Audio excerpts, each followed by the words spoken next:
అందరికీ నమస్కారం అండి. శైలజ వినిపించే కథ ఛానల్కు స్వాగతం. ఈరోజు మనం కొడవటి గంటి రోహిణీ ప్రసాద్ గారు రచించిన కసి తీర్చుకున్న నౌకరు అనే కథను విందాం. ఈ కథ ఫిబ్రవరి 2011 చందమామలో ప్రచురింపబడింది. ఒక ఊళ్ళో ఒక జమీందారు ఉండేవాడు. అతను పరమ కర్కోటకుడు. అతను తన వెంట అన్ని చోట్లకు ఒక నౌకరుని తీసుకెళుతూ ఉండేవాడు. ఆ నౌకరుని జమీందారు అతి దుర్మార్గంగా హింసిస్తూ ఉండేవాడు. ఏదో ఒక వంక పెట్టి ఆ నౌకరు తల మీద చరిచి చావగొడుతూ ఉండేవాడు. ఒకసారి ఆ జమీందారు గుర్రం ఎక్కి పొరుగురికి బయలుదేరాడు. జమీందారులాగా గుర్రం కూడా బాగా పుష్టిగా ఉండేది. జమీందారు నౌకరుకు మాత్రం ఒక బక్కచిక్కిన గుర్రం ఇచ్చాడు. జమీందారు గుర్రం దర్జాగా నడిచేది, కానీ నౌకరు గుర్రం మటుకు బలహీనంగా కాళ్ళీడ్చుకుంటూ నడిచేది. వెళ్ళిన పని ముగించుకుని ఇద్దరు గుర్రాలెక్కి ఇంటి దారి పట్టారు. కొంత దూరం రాగానే ఆకాశం నిండా మబ్బులు కమ్ముకున్నాయి. అంతలోనే వర్షం మొదలైంది. జమీందారు నౌకరుతో, ఒరే, మనం గుర్రాలను దౌడు తీయించాలి, లేకపోతే నిష్కారణంగా తడిసిపోతాం అంటూ తన గుర్రాన్ని అదిలించాడు. అది వెంటనే శరవేగంతో పరిగెత్తసాగింది. అయితే నౌకరుది మాత్రం బక్కచిక్కిన గుర్రం కనుక ఎంత ప్రయత్నించినా అతన్ని అందుకోలేకపోయాడు. అది చూసిన జమీందారుకు పట్టరాని కోపం వచ్చింది. నీ విధవ గుర్రం అలా కుంటుతుందేమిట్రా, త్వరగా పద అని అతను కేకలు పెట్టాడు. నౌకరు వినయంగా, దొరా, తమకు తెలుసు కదా, నా గుర్రానికి అంత శక్తి లేదు.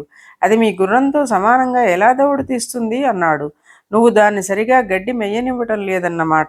తప్పు నీదైతే గుర్రం గురించి ఫిర్యాదు చేస్తావేమిటి అంటూ జమీందారు యథాప్రకారం నౌకరు నెత్తిన ఒక చరుపు చరిచాడు.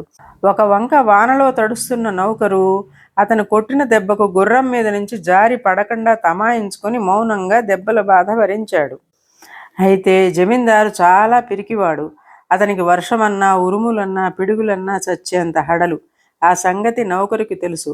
నౌకరును కొట్టిన మరుక్షణం ఆకాశంలో పెద్ద మెరుపు మెరిసింది. వెంటనే జమీందారు భయంతో గట్టిగా కళ్ళు మూసుకున్నాడు. ఆ క్షణంలోనే పిడుగుపడ్డ చప్పుడైంది. అదే అదనుగా నౌకరు తన చేతనున్న కర్రతో జమీందారు తల మీద వెనక నుంచి బలంగా ఒక దెబ్బ కొట్టాడు. కళ్ళు మూసుకున్న జమీందారు అది పిడుగుపాటే అనుకుని కళ్ళు తెరవకుండా తన ముఖాన్ని గుర్రపు జూలులో దాచుకున్నాడు. ఇక అక్కడ నుంచి మెరుపులు, పిడుగుల దాడి కొనసాగింది. అలా జరిగినప్పుడల్లా ప్రతిసారి నౌకరు తన యజమాని తల మీద కర్రతో కసితీరా కొడుతూ పోయాడు. చివరకు జమీందారు స్పృహ తప్పి గుర్రంపై నుంచి కింద పడిపోయాడు. ఆ తరువాత నౌకరు తన గుర్రం దిగి నేల మీద పడి ఉన్న యజమాని దగ్గరే కూర్చున్నాడు. తనను హింసించే యజమాని మీద కక్ష సాధించినందుకు అతనికి చాలా తృప్తి కలిగింది. కాసేపటికి వర్షపు జల్లుతో జమీందారుకు మెలకువ రావటం గమనించిన నౌకరు అతని పక్కనే తాను కూడా మూర్ఛ వల్ల బిగుసుకుపోయినట్లు పడుకున్నాడు. మూర్ఛ నుంచి తెప్పరిల్లిన జమీందారు తన నౌకరు కేసి చూస్తే పిడుగు దెబ్బ నుంచి కోలుకోనట్టే కనపడింది. అతను నౌకరును పట్టుకుని లేపాడు. నౌకరు కళ్ళు నులుముకుంటూ లేచి, బాబుగారు, ఏమైంది? మొదటి పిడుగుపాటికే నేను మూర్ఛపోయినట్టున్నానే అన్నాడు. జమీందారు దర్పంగా మీసాలు దువ్వుకుంటూ, నీ వంటి పిరికి సన్నాసిని నేనెక్కడా చూడలేదు. కేవలం ఒక్క పిడుగు వల్లనే నీ ప్రాణం కడబట్టింది.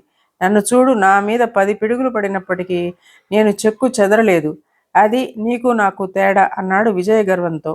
చిత్తం, పదండి ఇంటికి పోదాం అన్నాడు నౌకరు దుష్టుడైన యజమానిని తనివి తీరా కొట్టినందుకు లోపలే నవ్వుకుంటూ. ఇదండి కథ. ఈ కథ మీకు నచ్చినట్లయితే లైక్ చేయండి, షేర్ చేయండి, కామెంట్ చేయండి, సబ్స్క్రైబ్ చేసుకొని నన్ను ఎంకరేజ్ చేయండి. నమస్కారం అండి.